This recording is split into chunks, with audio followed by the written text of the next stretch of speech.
Hi hello friends, welcome back to MRL study studio ಚಾನಲ್ಗೆ ತಮಗೆಲ್ಲರಿಗೂ ಸ್ವಾಗತಿಸುತ್ತಾ ನಾನು ಇವತ್ತಿನ ತರಗತಿಯಲ್ಲಿ ಅಂತಾರಾಷ್ಟ್ರೀಯ ಕ್ರೀಡೆಗಳು ಅಂತ ಒಂದು ಟಾಪಿಕಲ್ಲಿ ಏಷಿಯನ್ ಕ್ರೀಡೆಗಳ ಬಗ್ಗೆ ಇವತ್ತಿನ ತರಗತಿಯಲ್ಲಿ ತಿಳ್ಕೊಳ್ಳೋಣ. ಈ ಹಿಂದೆ ನಾನು ಆಧುನಿಕ ಒಲಿಂಪಿಕ್, ಪ್ರಾಚೀನ ಒಲಿಂಪಿಕ್ ಕ್ರೀಡಾಕೂಟಗಳ ಬಗ್ಗೆ ತಿಳಿದುಕೊಂಡಿದ್ದೀವಿ. ಇದು ಸಿಲೆಬಸ್ ವೈಸ್ ಟಾಪಿಕ್ ಆಗಿರ್ತದೆ.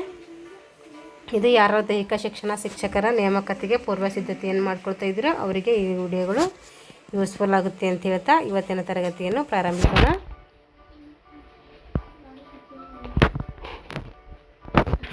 ಏಷ್ಯನ್ ಕ್ರೀಡೆಗಳು 19ನೇ ಶತಮಾನದಲ್ಲಿ ಒಲಿಂಪಿಕ್ಸ್ ಕ್ರೀಡೆಗಳ ನಂತರ, ಒಲಿಂಪಿಕ್ಸ್ ಏನು ಸ್ಟಾರ್ಟ್ ಆಗಿದ್ವಲ್ಲ ಆ ಕ್ರೀಡೆಗಳ ನಂತರ ಕ್ರೀಡಾಪ್ರೇಮಿಗಳಿಗೆ ಒಂದು ರೋಮಾಂಚನಗೊಳಿಸುವಂಥ ಕ್ರೀಡೆ ಯಾವುದಾದ್ರೂ ಇದ್ದರೆ ಅದು ಏಷ್ಯನ್ ಕ್ರೀಡೆಗಳು. ಏಷ್ಯನ್ ಕ್ರೀಡೆಗಳು ಯಾವಾಗ ಉಗಮವಾದವು ಅಂದರೆ 1949 ಫೆಬ್ರವರಿ 13ರಂದು ಉದಯವಾಗ್ತವೆ. ಆದರೆ ನಡೆದಿದ್ದಲ್ಲ, ಇದು ಉದಯವಾಗಿದ್ದು ಅಷ್ಟೇ. ಏಷ್ಯನ್ ಖಂಡದ ರಾಷ್ಟ್ರಗಳಾದಂತಹ ಭಾರತ ಆಗಿರ್ಬೋದು, ಪಾಕಿಸ್ತಾನ ಆಗಿರ್ಬೋದು, ಬರ್ಮಾ, ಅಫ್ಘಾನಿಸ್ತಾನ್, ಫಿಲಿಪೈನ್ಸ್ ಮುಂತಾದ ರಾಷ್ಟ್ರಗಳು ಭಾರತದ ನವದೆಹಲಿಯ ಪಟಿಯಾಲದಲ್ಲಿ ಏನು ಮಾಡ್ತವೆ ಅಂದರೆ ಸಭೆ ಸೇರಿ ಸಹಿ ಹಾಕುವುದರ ಮೂಲಕ 1949 ಫೆಬ್ರವರಿ 13ರಂದು ಏಷ್ಯನ್ ಕ್ರೀಡೆಗಳು ಜನನವಾದವು. ಅದಕ್ಕೆ ಏನು ಮಾಡಿದ್ವು, ಅಷ್ಟೆಲ್ಲ ಅದು ಏಷ್ಯನ್ ರಾಷ್ಟ್ರಗಳು ಸೇರಿಕೊಂಡು ಆ ಕ್ರೀಡೆಗೆ ಏನು ಮಾಡಿದ್ವು, ಸಹಿ ಹಾಕಿದ್ವು. ಅದೇ ರೀತಿ ಈ ಎಲ್ಲ ರಾಷ್ಟ್ರಗಳ ಕ್ರೀಡಾ ಪ್ರತಿನಿಧಿಗಳು ಇದರ ಸಂಸ್ಥಾಪನಾ ಸದಸ್ಯರಾದರು. ಒಲಿಂಪಿಕ್ ಕ್ರೀಡೆಗಳಿಗೆ ಮತ್ತು ಇದುಗಳಿಗೆ ಏನು ವ್ಯತ್ಯಾಸ ಅಂದರೆ ಅಲ್ಲಿ ಎಲ್ಲ ರಾಷ್ಟ್ರಗಳು ಭಾಗವಹಿಸ್ತವೆ. ಇಲ್ಲಿ ಏಷ್ಯನ್ ಕ್ರೀಡೆಗಳೇ ಅಂತಾರಾಷ್ಟ್ರೀಯ ಅಂದರೆ ಏಷ್ಯನ್ ದೇಶಗಳು ಮಾತ್ರ ಇಲ್ಲಿ ಭಾಗವಹಿಸ್ತವೆ. ಇದರ ಪರಿಕಲ್ಪನೆ ಹುಟ್ಟುಹಾಕಿದವರು ಅಂದರೆ ಪ್ರೊಫೆಸರ್ ಗುರುದತ್ ಸಂಧಿ, JD ಸಂಧಿ ಅಂತ ಕೂಡ ಇವರನ್ನು ಕರೀತಾರೆ.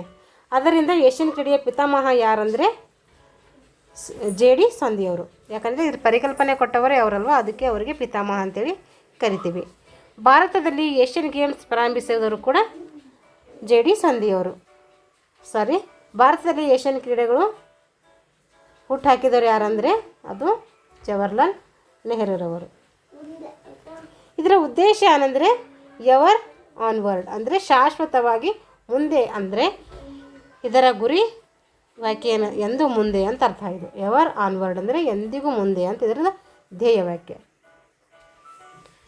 ಏಷ್ಯನ್ ಕ್ರೀಡೆಗಳ ಉಗಮದ ಹಿಂದೆ ಅಂತಾರಾಷ್ಟ್ರೀಯ ಒಲಿಂಪಿಕ್ ಸಮಿತಿಯ ಸದಸ್ಯರು ಹಾಗೂ ಅಮೆಚೂರ್ ಅಥ್ಲೆಟಿಕ್ಸ್ ಫೆಡರೇಷನ್ ಆಫ್ ಇಂಡಿಯಾದ ಅಧ್ಯಕ್ಷರಾದಂಥ ದಿವಂಗತ JD ಸಂಧಿಯವರ ಕ್ರಿಯಾಶೀಲ ಪ್ರಯತ್ನ ಅಪಾರ ಮತ್ತು ವೆಸ್ಟರ್ನ್ ಏಷ್ಯಾಟಿಕ್ ಗೇಮ್ಸ್ ಎಂಬ ಕ್ರೀಡಾಕೂಟಗಳ ಸಂಘಟನೆಯಲ್ಲಿಯೂ JD ಸಂಧಿಯವರು ಏನು ಮಾಡ್ತಾರೆ, ಪ್ರಮುಖವಾದ ಪಾತ್ರವನ್ನು ವಹಿಸ್ತಾರೆ. ಏಷ್ಯನ್ ಕ್ರೀಡೆಗಳ ಉಗಮದ ಹಿಂದೆ ಅಂತಾರಾಷ್ಟ್ರೀಯ ಒಲಿಂಪಿಕ್ ಸಮಿತಿಯ ಸದಸ್ಯರಾದಂತಹ ಹಾಗೂ ಅಮೆಚೂರ್ ಅಥ್ಲೆಟಿಕ್ ಫೆಡರೇಷನ್ ಆಫ್ ಇಂಡಿಯಾದ ಅಧ್ಯಕ್ಷರಾದಂತಹ JD ಸಂಧಿಯವರ ಪ್ರಯತ್ನ ಏನಿದೆ ಜಾಸ್ತಿ ಇದೆ ಅಂತ ಅರ್ಥ. ಹಾಗೆ ವೆಸ್ಟರ್ನ್ ಏಷ್ಯಾಟಿಕ್ ಕ್ರೀಡಾಕೂಟದಲ್ಲಿಯೂ ಕೂಡ ಈ ಸಂಧಿಯವರು ಪ್ರಮುಖವಾದಂತಹ ಪಾತ್ರವನ್ನು ವಹಿಸ್ತಾರೆ.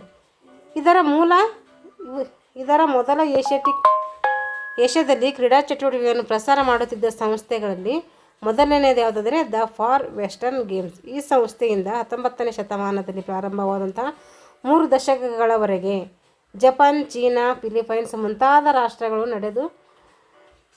ರಾಷ್ಟ್ರಗಳ ನಡುವೆ ಏನು ಮಾಡ್ತೈತೆ, ನಡೆದು ಬಂದು ಆಮೇಲೆ ಏನಾಗುತ್ತೆ, ಏಷ್ಯನ್ ಕ್ರೀಡಾಕೂಟಗಳು ನಿಂತು ಹೋಗ್ತವೆ.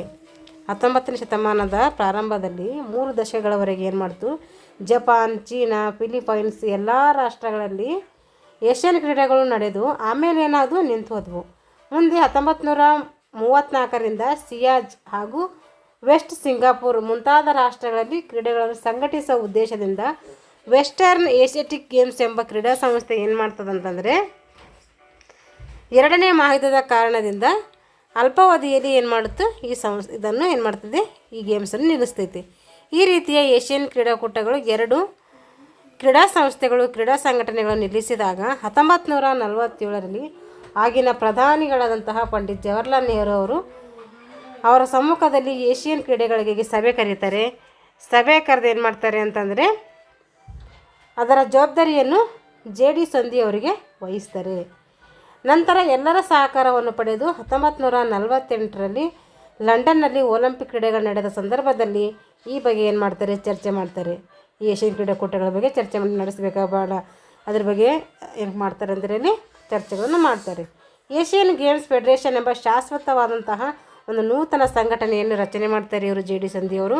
ಜೊತೆಯಲ್ಲಿ 1950ರಲ್ಲಿ ದೆಹಲಿಯಲ್ಲಿ ಏಷ್ಯನ್ ಕ್ರೀಡಾಕೂಟವನ್ನು ಕೂಡ ಏನು ಮಾಡ್ತಾರೆ, ಸಂಘಟನೆ ಮಾಡ್ತಾರೆ. ಕೆಲವೊಂದು ಅನಿವಾರ್ಯ ಕಾರಣಗಳಿಂದ 1950ರಲ್ಲಿ ನಡೀಲಿಲ್ಲ. 1951ರಲ್ಲಿ ನಡೀತವೆ. ಎಲ್ಲಿ ಅಂದರೆ ದೆಹಲಿಯಲ್ಲಿ ಪ್ರಥಮ ಬಾರಿಗೆ ಏಷ್ಯನ್ ಕ್ರೀಡಾಕೂಟ ಎಲ್ಲಿ ನಡೆದವು ಅಂದರೆ ನವದೆಹಲಿಯಲ್ಲಿ ನಡೀತವೆ. ಏಷ್ಯನ್ ಕ್ರೀಡೆಗಳು ಪ್ರತಿ 4 ವರ್ಷಗಳಿಗೊಮ್ಮೆ ನಡೀತವೆ. ಇಲ್ಲಿ ಏಷ್ಯಾ ಖಂಡಕ್ಕೆ ಸಂಬಂಧಿಸಿದಂತೆ ದೇಶಗಳೇನು ಮಾಡೋದು, ಇಲ್ಲಿ ಭಾಗವಹಿಸ್ತವೆ. ಏಷ್ಯಾ ಖಂಡಕ್ಕೆ ಸಂಬಂಧಿಸಿದ ದೇಶಗಳು ಮಾತ್ರ ಇಲ್ಲಿ ಭಾಗವಹಿಸ್ತವೆ. ಆದರೆ ಬೇರೆ ದೇಶಗಳಿಗೆ ಭಾಗವಹಿಸಲಿಕ್ಕೆ ಇಲ್ಲಿ ಅವಕಾಶವನ್ನು ಇಲ್ಲ. ಇಲ್ಲಿ ಒಲಿಂಪಿಕ್ ಕ್ರೀಡೆಯಲ್ಲಿ ಸಂಬಂಧಪಡುವ ಎಲ್ಲ ಅರ್ಹತೆಗಳು ಇಲ್ಲಿ ಸಂಬಂಧಪಡ್ತವೆ. ಅಂದರೆ ಅಲ್ಲಿ ಏನೇನು ಅರ್ಹತೆಗಳು ಇರಬೇಕು ಆ ಎಲ್ಲ ಅರ್ಹತೆಗಳು ಇಲ್ಲಿ ಭಾಗವಹಿಸುವ ಕ್ರೀಡಾಪಟುಗಳಿಗೂ ಕೂಡ ಇರಬೇಕು. ಆದರೆ ಇಲ್ಲಿ ಏಷ್ಯನ್ ರಾಷ್ಟ್ರದವರಾಗಿರಬೇಕು ಅಂದರೆ ನಮ್ಮೊಂದು ನಿರ್ಬಂಧನೆ ಇರ್ತೈತೆ. ಇದಕ್ಕೆ ಹೋಲಿಕೆ ಮಾಡಿದ್ರಿ. ಹೀಗೆ 2023ರಲ್ಲಿ ಏಷ್ಯನ್ ಕ್ರೀಡಾಕೂಟಗಳು ನಡೆದಿವೆ. ಇವಾಗ ಮುಂದೆ 2022ರಲ್ಲಿ ನಡಿಬೇಕಾಗಿತ್ತು. ಆದರೆ ಅನಿವಾರ್ಯ ಕಾರಣಗಳಿಂದ ಅದು 2023ರಲ್ಲಿ ನಡೀತೈತಿ. ಹಾಗಾದರೆ ಇವಾಗ 2022ಕ್ಕೆ ನಾವು ಕಂಪೇರ್ ಮಾಡಿದರೆ 2026ರಲ್ಲಿ ನಡಿಬೇಕು. ನೋಡೋಣ ಇವಾಗ ನಡೀತಾವಂತೇಳಿ. ಅದು 19ನೇ ಆವೃತ್ತಿಯಾಗಿತ್ತು 2023ರಲ್ಲಿ. ಇಲ್ಲಿಗೆ ಒಟ್ಟು 19 ಸಾರಿ ಏನು ಮಾಡಿದ್ದಾರೆ, ಏಷ್ಯನ್ ಗೇಮ್ಸ್ಗಳನ್ನು ನಡೆದಿದ್ದಾರೆ. ಅದಕ್ಕೊಂದು ಸಂಬಂಧಪಟ್ಟಂತೆ ನಾನೊಂದು ತರಗತಿಯನ್ನು ಮಾಡ್ತೀನಿ. 2023ರಲ್ಲಿ ಎಲ್ಲೆಲ್ಲಿ ನಡೆದವು, ಅಲ್ಲಿ ನಮ್ಮ ಭಾರತ ಎಷ್ಟು ಪದಕ ಗೆದ್ದುಕೊಂಡಿತ್ತು. ಅಲ್ಲಿ 107 ಪದಕ ಗೆದ್ದುಕೊಳ್ತೈತೆ ನಮ್ಮ ಭಾರತ.